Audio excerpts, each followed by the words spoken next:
بسم اللہ الرحمن الرحیم۔ شروع اللہ کا نام لے کر جو بڑا مہربان نہایت رحم والا ہے۔ اے پیغمبر، لوگوں سے کہہ دو کہ میرے پاس وحی آئی ہے کہ جنوں کی ایک جماعت نے اس کتاب کو سنا تو کہنے لگے کہ ہم نے ایک عجیب قرآن سنا ہے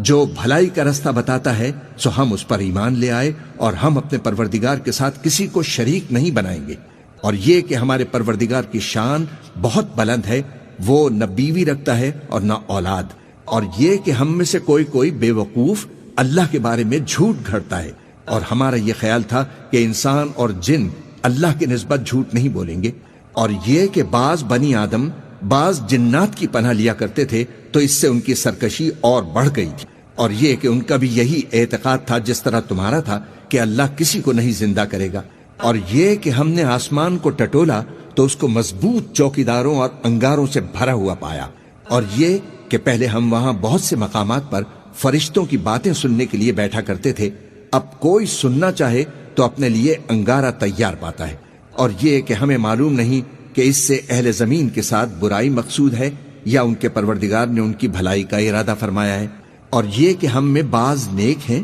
اور بعض دوسری طرح کے، ہمارے کئی طرح کے مذہب ہیں، اور یہ کہ ہم نے سمجھ لیا ہے کہ ہم زمین میں خاک کہیں ہوں اللہ کو ہرا نہیں سکتے اور نہ بھاگ کر اس کو تھکا سکتے ہیں، اور جب ہم نے ہدایت کی کتاب سنی اس پر ایمان لے آئے، سو جو شخص اپنے پروردگار پر ایمان لاتا ہے تو اس کو نہ نقصان کا خوف ہے نہ کسی طرح کے ظلم کا، اور یہ کہ ہم میں بعض فرمانبردار ہیں اور بعض نافرمان ہیں، تو جو فرمانبردار ہوئے وہ سیدھے رستے پر چلے اور جو نافرمان ہوئے وہ دوزخ کا ایندھن بنے۔ اور اے پیغمبر، یہ بھی ان سے کہہ دو کہ اگر یہ لوگ سیدھے رستے پر رہتے تو ہم ان کے پینے کو بہت سا پانی دیتے تاکہ اس سے ان کی آزمائش کریں، اور جو شخص اپنے پروردگار کی یاد سے منہ پھیرے گا وہ اس کو سخت عذاب میں داخل کرے گا، اور یہ کہ مسجد خاص اللہ کی ہے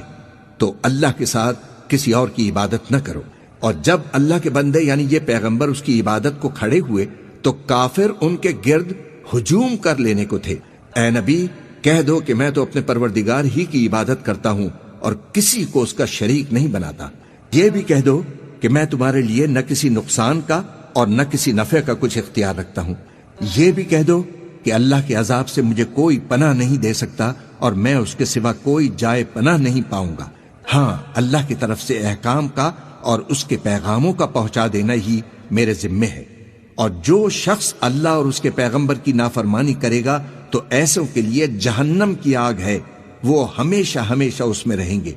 یہاں تک کہ جب یہ لوگ وہ دن دیکھ لیں گے جس کا ان سے وعدہ کیا جاتا ہے، تب ان کو معلوم ہو جائے گا کہ مددگار کس کے کمزور اور شمار کن کا تھوڑا ہے۔ کہہ دو کہ جس دن کا تم سے وعدہ کیا جاتا ہے میں نہیں جانتا کہ وہ عنقریب آنے والا ہے یا میرے پروردگار نے اس کی مدت دراز کر دی ہے، وہی غیب کا جاننے والا ہے، سو کسی پر اپنے غیب کو ظاہر نہیں فرماتا، ہاں جس پیغمبر کو پسند فرمائے اور اس کو غیب کی باتیں بتا دے تو اس کے آگے اور پیچھے نگہبان مقرر کر دیتا ہے تاکہ معلوم فرمائے کہ انہوں نے اپنے پروردگار کے پیغام پہنچا دیے ہیں، اور یوں تو اس نے ان کی سب چیزوں کا ہر طرف سے احاطہ کر رکھا ہے اور ایک ایک چیز گن رکھی ہے۔